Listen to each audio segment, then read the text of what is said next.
ಎಲ್ರಿಗೂ ನಮಸ್ಕಾರ. ನೀವು ನೋಡ್ತಾ ಇದ್ದೀರಾ ಟಿವಿ ವಿಕ್ರಮ. ನಾನು ಮುಮ್ತಾಜ್ ಅಬ್ದುಲ್ ನೆಲೆಡ್ಕ. ವೀಕ್ಷಕರೇ, ಎಲ್ಲರೂ ಉಸಿರಾಡ್ತಾ ಇದ್ದೀರಲ್ವಾ? ಅಲ್ಲ, ಕೇಳಿದ್ದು ಯಾಕಂದ್ರೆ ಒಬ್ಬ ಮಹಾನ್ ಅಲ್ಲದ ವ್ಯಕ್ತಿ ಭಾರತೀಯರ ಉಸಿರೇ ನಿಲ್ಲಿಸಿಬಿಡ್ತೀವಿ ಅಂತ ಬೆದರಿಕೆಯನ್ನ ಹಾಕಿದ್ದ. ಬಟ್ ಆ ಬೆದರಿಕೆ ಹಾಕದ ಮೇಲೆ ಏನಾಯ್ತು ಅನ್ನುವಂಥದ್ದು ಇಟ್ಸ್ ಅ ಪ್ಯೂರ್ ಸಿನಿಮಾ. ಹೇಳ್ತೀನಿ.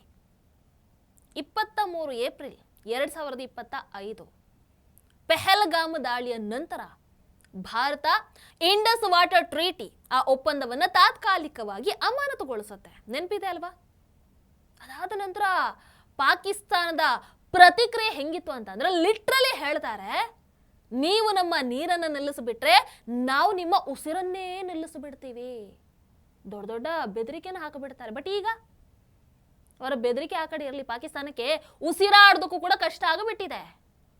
ಅಲ್ಲಿ ಪರಿಸ್ಥಿತಿ ಹೆಂಗಿದೋ ಗೊತ್ತಾ? ಹೇಳ್ತಾ ಇದ್ದಾರೆ, ನೀರು ಸಿಗ್ತಾ ಇಲ್ಲ, ಇಡೀ ರಾತ್ರಿ ನೀರಿಗೋಸ್ಕರ ಪರದಾಡ್ತಾ ಇದ್ದೀವಿ, ತಲೆನೋವು ಶುರು ಆಗಿಬಿಟ್ಟಿದೆ, ಈ ದೇಶದಲ್ಲಿ ಹೆಂಗ್ ಬದುಕೋದು ಅಂತ ಅಲ್ಲಿನ ಜನ ಅಳುತ್ತಾ ಇದ್ದಾರೆ. ವೀಕ್ಷಕರು, ಇವೆಲ್ಲವನ್ನ ನೋಡಿದ ಮೇಲೆ ಪಾಕಿಸ್ತಾನದಲ್ಲಿ ಯಾವ ಮಟ್ಟಿಗೆ ಮೋದಿಜಿಯ ಮಾಸ್ಟರ್ ಸ್ಟ್ರೋಕ್ ವರ್ಕ್ ಆಗ್ತಾ ಇದೆ, ಯಾವ ರೀತಿ ಪರಿಣಾಮವನ್ನ ಬೀರ್ತಾ ಇದೆ, ಪಾಕಿಸ್ತಾನದಲ್ಲಿ ಮೆಲ್ಟ್ ಡೌನ್ ಯಾವ ರೀತಿ ಶುರು ಆಗಿದೆ ಅನ್ನುವಂಥದ್ದು ನಿಮಗೆ ಅರ್ಥ ಆಗಬಹುದು. ಅದು ಒಂದು ವಿಚಾರದಲ್ಲಿ ಅಲ್ಲ, ಬೇರೆ ಬೇರೆ ರೀತಿಯ ಪರದಾಟ ಅವರದ್ದು. ಅಲ್ಲಿ ಒಬ್ರಿಗೀಗ ಡಿಪ್ಲೊಮೆಸಿ ನೆನಪಾಗ್ತಾ ಇದೆ, ಇನ್ನೊಬ್ಬರಿಗೆ ನೀರಿಲ್ಲದಿದ್ರೆ ಕೃಷಿ ಹೆಂಗಪ್ಪ ಮಾಡೋದು ಅಂತ ಆತಂಕ ಶುರು ಆಗಿಬಿಟ್ಟಿದೆ. ಇನ್ನು ಪಾಕಿಸ್ತಾನದ ಪಪ್ಪು ಅಂತ ಕರೆಯಲ್ಪಡುವಂತ ಒಬ್ಬ ವ್ಯಕ್ತಿ ನೇರವಾಗಿ ಭಾರತಕ್ಕೆ ಅಣುಯುದ್ಧದ ಬೆದರಿಕೆ ಹಾಕೋ ಮಟ್ಟಕ್ಕೆ ಇಳಿದು ಬಿಟ್ಟಿದ್ದಾನೆ. ನೋಡಿ, ಇಂಡಸ್ ವಾಟರ್ ಟ್ರೀಟಿ ನಿಲ್ಲಿಸಿದ ನಂತರ ಅಲ್ಲಿ ನೀರಿಗೆ ಎಷ್ಟು ಕಷ್ಟ ಆಗಿಬಿಟ್ಟಿದೆ ಅಂತಂದ್ರೆ, ಒಂದೊಂದು ಹನಿ ನೀರಿಗೂ ಪರದಾಟ. ನಿಮಗೆ ಗೊತ್ತವರ ಬೆಳೆ ಸಂಪೂರ್ಣವಾಗಿ ಈ ನೀರಿನ ಮೇಲೆ ಅವಲಂಬಿತ ಆಗಿರುವಂಥದ್ದು. ಈಗಾಗಲೇ ಜೂನ್ ಆರಂಭಕ್ಕೂ ಮುನ್ನ 40% ನೀರಿನ ಕೊರತೆ ಇತ್ತು. ಜೂನ್ 2ನೇ ವಾರಕ್ಕೆ ಅದು 50% ರೈಸ್ ಆಯಿತು. ಪಾಕಿಸ್ತಾನ್ ಪೀಪಲ್ಸ್ ಪಾರ್ಟಿಯ ನಾಯಕಿ ಸೈದಾ ಶೆಹಲಾ ಹೇಳುವಂಥದ್ದು, ಇಂಡಸ್ ವಾಟರ್ ಟ್ರೀಟಿಯನ್ನ ನಿಲ್ಲಿಸಿ ಭಾರತ ನಮ್ಮನ್ನ ಕೊಲ್ತಾ ಇದೆ, ಭಾರತ ನಮ್ಮ ಹತ್ಯೆಯನ್ನ ಮಾಡ್ತಾ ಇದೆ ಅಂತ. ಅಲ್ಲ, ನಿಮ್ಮ ಉಸಿರನ್ನೇ ನಿಲ್ಲಿಸಿ ಬಿಡ್ತೀವಿ ಅಂತ ಬೆದರಿಕೆಯನ್ನ ಹಾಕಿದ್ದು ಇದೇ ಪಾಕಿಸ್ತಾನ ಅಲ್ವಾ? ಅಷ್ಟು ಬೇಗ ಭಾರತ ನಮ್ಮ ಹತ್ಯೆ ಮಾಡ್ತಾ ಇದೆ ಅನ್ನೋ ಲೆವೆಲಿಗೆ ವಿಕ್ಟಿಮ್ ಕಾರ್ಡ್ ಆಡೋದಕ್ಕೆ ಶುರು ಮಾಡಿಬಿಟ್ರಾ? ಇಷ್ಟು ಬೇಗ ಪಾತ್ರವನ್ನ ಬದಲಾಯಿಸಿದ್ರೆ ಹೆಂಗಪ್ಪ? ಒಂದು ಸ್ವಲ್ಪ ಆದ್ರೂ ಟೈಮ್ ಕೊಡ್ಬೇಕಲ್ವಾ? ವೀಕ್ಷಕರೇ, ಭಾರತ ಇಂಡಸ್ ವಾಟರ್ ಟ್ರೀಟಿಯನ್ನ ಅಮಾನತುಗೊಳಿಸಿದಾಗ ಅವತ್ತು ಪಾಕಿಸ್ತಾನದ ಮಾಜಿ ವಿದೇಶಾಂಗ ಸಚಿವ ಬಿಲಾವಲ್ ಭುಟ್ಟೋ ಸರ್ದಾರಿ ಒಂದು ವಿವಾದಾತ್ಮಕ ಹೇಳಿಕೆಯನ್ನು ಕೊಡ್ತಾನೆ. ಏನಂತ? ಭಾರತ ಪಾಕಿಸ್ತಾನದ ನಡುವೆ ಇಂಡಸ್ ವಾಟರ್ ಟ್ರೀಟಿ ಅನ್ನುವಂತಹ ಒಪ್ಪಂದ ಆಗಿಬಿಟ್ಟಿದೆ. ಅದರ ಪ್ರಕಾರ ಸಿಂಧೂ ನದಿಯ ನೀರು ಪಾಕಿಸ್ತಾನದ ಹಕ್ಕು. ಆದ್ರೆ ಮೋದಿ ಸರ್ಕಾರ ಈಗ ಈ ಒಪ್ಪಂದವನ್ನ ಪಾಲಿಸೋದಿಲ್ಲ ಅಂತ ಘೋಷಣೆ ಮಾಡಿಬಿಟ್ಟಿದೆ. ನಾನು ಇದೇ ಸಿಂಧೂ ನದಿಯ ದಡದಲ್ಲಿ ನಿಂತು ಭಾರತಕ್ಕೆ ಹೇಳ್ತಾ ಇದ್ದೀನಿ, ಸಿಂಧೂ ನಮ್ಮದು, ನಮ್ಮದೇ ಆಗಿರುತ್ತೆ. ಸಿಂಧೂ ನದಿಯಲ್ಲಿ ಒಂದೋ ನಮ್ಮ ನೀರು ಹರಿಯುತ್ತೆ, ಇಲ್ಲ ಅಂತಂದ್ರೆ ಭಾರತದವರ ರಕ್ತ ಹರಿಯುತ್ತೆ. ಅಷ್ಟೇ ಅಲ್ಲ, ಭಾರತ ಸಿಂಧೂ ನದಿಯ ನೀರನ್ನು ತಡೆದ್ರೆ ಎರಡೂ ದೇಶಗಳ ನಡುವೆ ಯುದ್ಧ ಆಗುತ್ತೆ ಅನ್ನುವಂಥ ಎಚ್ಚರಿಕೆ ಕೂಡ ಬಂದಿತ್ತು. ನೋಡಿ, ನಮ್ಮ ನೀರು ಹರಿಯುತ್ತೆ, ಇಲ್ಲ ಅಂತಂದ್ರೆ ಭಾರತದ ರಕ್ತ ಹರಿಯುತ್ತೆ ಅನ್ನುವಂತಹ ಮಾತನ್ನ ಆಡ್ತಾರೆ ಅಂತಂದ್ರೆ ಇವರು ಉದ್ಧಾರ ಆಗುವಂಥವರ ಚಾನ್ಸೇ ಇಲ್ಲ. ಸ್ಟಿಲ್ ನಮ್ಮ ದೇಶದಲ್ಲಿ ಕೆಲವರು ಇದ್ದಾರೆ, ಅಯ್ಯೋ ಪಾಕಿಸ್ತಾನದ ಜೊತೆಗೆ ಶಾಂತಿ ಒಪ್ಪಂದ ಮಾತುಕತೆಯನ್ನ ಮಾಡೋಣ ಅಂತ ಲೆಟರ್ ಬರೆಯುವಂಥವ್ರು, ನಾಚಿಕೆ ಮಾನ ಮರ್ಯಾದಿಲ್ಲದಂಥವ್ರು. ಇವ್ರು ಭಾರತದವರ ಅಥವಾ ಏನಂತ ಅರ್ಥ ಆಗಲ್ಲ ನನಗೆ. ಇರ್ಲಿ, ನೋಡೀಗ ಭಾರತ ಇಂಡಸ್ ವಾಟರ್ ಟ್ರೀಟಿಯನ್ನ ಅಮಾನತುಗೊಳಿಸಿದೆ ಅಂತಂದ್ರೆ ಅದರ ಅರ್ಥ ಏನು? ಭಾರತ ತನ್ನ ಅಣೆಕಟ್ಟು, ಅದೇ ರೀತಿ ಬ್ಯಾರೇಜ್ಗಳಿಂದ ಯಾವಾಗ ನೀರನ್ನು ಬಿಡುತ್ತೆ, ಎಷ್ಟು ಬಿಡುತ್ತೆ, ನದಿಯಲ್ಲಿ ಎಷ್ಟು ಪ್ರಮಾಣದ ನೀರು ಹರಿತಾ ಇದೆ, ಪ್ರವಾಹದ ಮಾಹಿತಿ, ಈ ರೀತಿ ಯಾವುದೇ ಪ್ರಮುಖ ಜಲ ಮಾಹಿತಿಯನ್ನ ಪಾಕಿಸ್ತಾನದ ಜೊತೆಗೆ ಭಾರತ ಹಂಚಿಕೊಳ್ಳಲ್ಲ. ಯಾಕಂತಂದ್ರೆ ಆ ಒಪ್ಪಂದವನ್ನ ಭಾರತ ಈಗ ಅಮಾನತುಗೊಳಿಸಿದೆ. ವೀಕ್ಷಕರೇ, ನಿಮಗೆ ಗೊತ್ತು, ಇಂಡಸ್ ವಾಟರ್ ಟ್ರೀಟಿ ಇವತ್ತು ನೆನ್ನೆದಲ್ಲ, ಅದು ದಿ ಗ್ರೇಟ್ ನೆಹರು ಕೊಡುಗೆ. 1960ರಲ್ಲಿ ಭಾರತ ಪಾಕಿಸ್ತಾನದ ಮಧ್ಯ ಒಪ್ಪಂದ ಆಗುತ್ತೆ. ಜವಾಹರ್ಲಾಲ್ ನೆಹರು ಅದೇ ರೀತಿ ಪಾಕಿಸ್ತಾನದ ಫೀಲ್ಡ್ ಮಾರ್ಷಲ್ ಮೊಹಮ್ಮದ್ ಅಯ್ಯೂಬ್ ಖಾನ್ ಈ ಒಪ್ಪಂದಕ್ಕೆ ಸಹಿಯನ್ನ ಹಾಕ್ತಾರೆ. ಈ ಒಪ್ಪಂದದಲ್ಲಿ ವಿಶ್ವ ಬ್ಯಾಂಕ್ ಮಧ್ಯಸ್ಥಿಕೆ ಪಾತ್ರವನ್ನ ವಹಿಸಿ ಸಹಿಯನ್ನ ಹಾಕ್ಸುತ್ತೆ.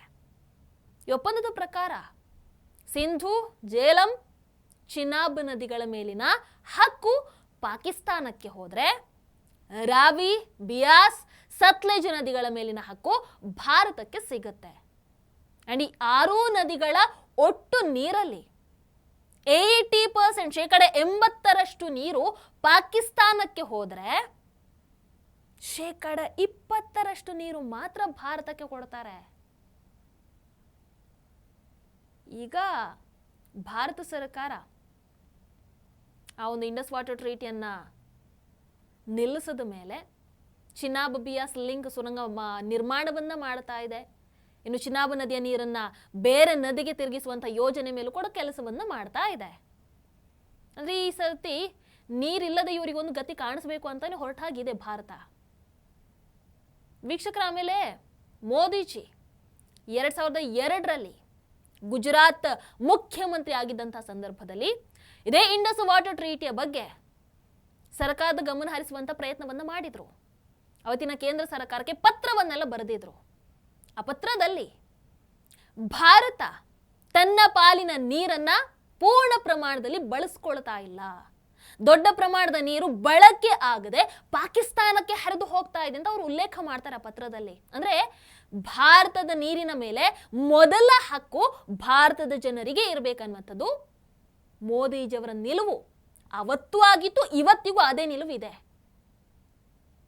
ಈಗಂತೂ ಮೋದಿಜಿಯವರು ಹೇಳೋದು ಒಂದೇ, ನೀರು ರಕ್ತ ಎರಡು ಒಟ್ಟೊಟ್ಟಿಗೆ ಹರಿಯೋದಕ್ಕೆ ಸಾಧ್ಯ ಇಲ್ಲ. ಅಫ್ಕೋರ್ಸ್ ಅದಕ್ಕೆ ಅವಕಾಶ ಕೂಡ ಮಾಡಿಕೊಡಬಾರದು. ಭಾರತ ಇವತ್ತು ತನ್ನ ಹಿತಾಸಕ್ತಿಯನ್ನ ಕಾಪಾಡುವಂತಹ ವಿಚಾರದಲ್ಲಿ ಹಿಂದೆ ಸರಿಯೋದಿಲ್ಲ ಅನ್ನುವಂತಹ ಸಂದೇಶವನ್ನ ಮೋದಿಜಿ ಆಗಿರ್ಬೋದು, ಮೋದಿ ಸರ್ಕಾರ ಆಗಿರ್ಬೋದು ಈಗ ಪದೇ ಪದೇ ಪಾಕಿಸ್ತಾನಕ್ಕೆ ಕೊಡ್ತಾ ಇದೆ. ಅದನ್ನ ನಾವು ನೋಡ್ತಾ ಇದ್ದೀವಿ. ಬಟ್ ಪಾಕ್ ಈಗ ಇನ್ನೂ ಒಂದು ಹೆಜ್ಜೆ ಮುಂದೆ ಹೋಗಿ ಅದ್ಯಾರೋ ಅಲ್ಲಿನ ಸಚಿವ ಅಂತೆ ಮುಸಾದಿಕ್ ಮಲಿಕ್ ಭಾರತಕ್ಕೆ ಬೆದರಿಕೆಯನ್ನ ಹಾಕ್ತಾನೆ. ಏನಂತ? ಸಿಂಧೂ ನದಿಯ ನೀರನ್ನ ನಿಯಂತ್ರಿಸೋದಕ್ಕೆ ಯಾರು ಕೈಯನ್ನ ಹಾಕ್ತಾರೋ ಅವರ ಕೈಯನ್ನೇ ಕತ್ತರಿಸಿಬಿಡ್ತೀವಿ. ಅಂದ್ರೆ ಇಂಡಸ್ ವಾಟರ್ ಟ್ರೀಟಿ ವಿಚಾರದಲ್ಲಿ ಪಾಕಿಸ್ತಾನದ ಬೆದರಿಕೆಯ ಭಾಷೆ ಇನ್ನೂ ಮುಂದುವರೆದಿದೆ ಅಂತ ಆಯ್ತು. ಕುಡಿಯೋದಕ್ಕೆ 4 ಹನಿ ನೀರಿಲ್ಲ, ಆಡೋ ಮಾತು ಏನು ಕಮ್ಮಿ ಆಗಲಿಲ್ಲ. ಮತ್ತೊಂದು ಕಡೆ ಪಾಕಿಸ್ತಾನದ ಮತ್ತೊಬ್ಬ ಸಚಿವ ಹೇಳ್ತಾನೆ, ನಾವು ಪಾಕಿಸ್ತಾನಿಗಳು ಸಿಂಧೂ ಕಣಿವೆ ನಾಗರಿಕತೆಯ ಮಕ್ಕಳು. ಇದ್ಯಾವಾಗ ಆಯ್ತಪ್ಪ? ಸಿಂಧೂ ಕಣಿವೆ ನಾಗರಿಕತೆಯ ಮಕ್ಕಳು. ಪರಿಸ್ಥಿತಿ ಏನೇನೆಲ್ಲ ಹೇಳಿಸುತ್ತೆ ಅಲ್ವಾ? ಇರ್ಲಿ, ಇನ್ನು ಮುಂದೆ ನೀರು ಇಲ್ಲದೆ ಏನೇನೆಲ್ಲ ಬರುತ್ತೆ ಅನ್ನುವಂಥದ್ದನ್ನು ನೋಡಬೇಕು. ಭಾರತದ ಉಸಿರು ನಿಲ್ಲಿಸುವಂತಹ, ಕೈ ಕತ್ತರಿಸುವಂತಹ ಮಾತಾಡುವಂತಹ ಇದೇ ಪಾಕ್ಗೆ ಗೊತ್ತಿದೆ ಭಾರತ ಏನು ಅಂತ, ಭಾರತ ಎಂತಹ ಶಕ್ತಿಶಾಲಿ ದೇಶ ಅಂತ. ಇಲ್ಲ ಅಂತಂದ್ರೆ ಇವತ್ತು ನೀರಿಗೋಸ್ಕರ ಈ ರೀತಿ ಇಡೀ ಜಗತ್ತಿನ ಮುಂದೆ ಬೇಡ್ಕೊಂಡು ಮನವಿ ಮಾಡ್ಕೊಂಡು ಓಡಾಡುವಂತಹ ಪರಿಸ್ಥಿತಿ ಯಾಕೆ ಬರ್ತಾ ಇತ್ತು? ಆ ಪರಿಸ್ಥಿತಿಯನ್ನು ತಂದಿಟ್ಟಿದ್ಯಾರು? ನನ್ ಅದರ್ ದೆನ್ ಭಾರತ. ಹೌದಾ? ಆಮೇಲೆ ಇವರು ಈ ಕೈ ಕತ್ತರಿಸ್ತೀವಿ, ಉಸಿರು ನಿಲ್ಲಿಸ್ತೀವಿ, ಅಣುಯುದ್ಧ ಮಾಡ್ತೀವಿ ಅಂತ ಏನೇನೋ ಹೇಳ್ತಾರಲ್ವ, ಅದಕ್ಕೂ ಮುನ್ನ ಆಪರೇಷನ್ ಸಿಂಧೂರವನ್ನ ನೆನಪಿಸ್ಕೊಳ್ಳೋದು ಒಳ್ಳೇದು. ಹೇಗೆ ಏರ್ ಬೇಸ್ಗಳು ಒಂದೊಂದಾಗಿ ಉಡೀಸ್ ಆದವು ಅನ್ನುವಂಥದ್ದನ್ನ ನೋಡ್ಕೊಂಡು ಅಥವಾ ನೆನಪಿಸ್ಕೊಂಡು ಆಮೇಲೆ ಹೇಳಿಕೆಗಳನ್ನು ಕೊಡೋದು ಬೆಟರ್ ಅಂತ ಅನಿಸುತ್ತೆ. ಒಟ್ಟಿನಲ್ಲಿ ಪಾಕಿಸ್ತಾನದ ನಾಯಕರು ಒಂದ್ ಕಡೆ ಬೆದರಿಕೆ ಹಾಕ್ತಾ ಇದ್ದಾರೆ, ಮತ್ತೊಂದು ಕಡೆ ಇಂಡಸ್ ವಾಟರ್ ಟ್ರೀಟಿ ಉಳಿಸ್ಕೊಳ್ಬೇಕು ಅಂತ ಜಗತ್ತಿನ ಎದುರು ಗಮನವನ್ನ ಸೆಳೆಯುವಂತ ಪ್ರಯತ್ನವನ್ನ ಮಾಡ್ತಾ ಇದ್ದಾರೆ. ಬಟ್ ಏನೇ ಹೇಳಿ, ಮಾತಲ್ಲಿ ಬೆದರಿಕೆ ಹಾಕುವಂಥದ್ದು ಸುಲಭ. ಬಟ್ ನೀರು, ಆಹಾರ, ಆರ್ಥಿಕತೆ, ರಾಷ್ಟ್ರೀಯ ಭದ್ರತೆ ಈ ವಿಚಾರ ಬಂದಾಗ ವಾಸ್ತವ ಬೇರೆನೇ ಕಥೆ ಹೇಳುತ್ತಲ್ವಾ? ಭಾರತದ ಉಸಿರು ನಿಲ್ಲಿಸ್ತೀವಿ ಅಂತ ಹೇಳಿದಂಥವರಿಗೆ ಇವತ್ತು ತಮ್ಮದೇ ದೇಶದ ಜನರಿಗೆ ನೀರು ಸಿಗ್ತಾ ಇಲ್ಲ, ಪರದಾಡ್ತಾ ಇದ್ದಾರೆ. ಮುಂದಿನ ದಿನಗಳಲ್ಲಿ ಈ ಇಂಡಸ್ ವಾಟರ್ ಟ್ರೀಟಿಯ ವಿವಾದ ಯಾವ ತಿರುವನ್ನ ಪಡ್ಕೊಳ್ಳುತ್ತೆ, ಪಾಕಿಸ್ತಾನವನ್ನ ಯಾವ ಹಂತಕ್ಕೆ ತಗೊಂಡು ಹೋಗಿ ನಿಲ್ಲಿಸುತ್ತೆ, ಎಲ್ಲವನ್ನ ನೋಡಬೇಕು. ನಿಮಗೇನನ್ಸುತ್ತೆ ಕಾಮೆಂಟ್ ಮಾಡಿ. ನಮಸ್ಕಾರ. ಟಿವಿ ವಿಕ್ರಮ, ದೇಶ ನಿಮ್ಮ ಕೈಯಲ್ಲಿ. ಈ ಕಾರ್ಯಕ್ರಮ ನಿಮಗೆ ಇಷ್ಟ ಆಗಿದ್ದಲ್ಲಿ ಲೈಕ್, ಶೇರ್ ಹಾಗೂ ಕಮೆಂಟ್ ಮಾಡಿ. ಟಿವಿ ವಿಕ್ರಮದ ಕಾರ್ಯಕ್ರಮಗಳನ್ನು ನಿರಂತರವಾಗಿ ವೀಕ್ಷಿಸಲು ಸಬ್ಸ್ಕ್ರೈಬ್ ಮಾಡಿ, ಬೆಲ್ ಐಕನ್ ಒತ್ತಿ.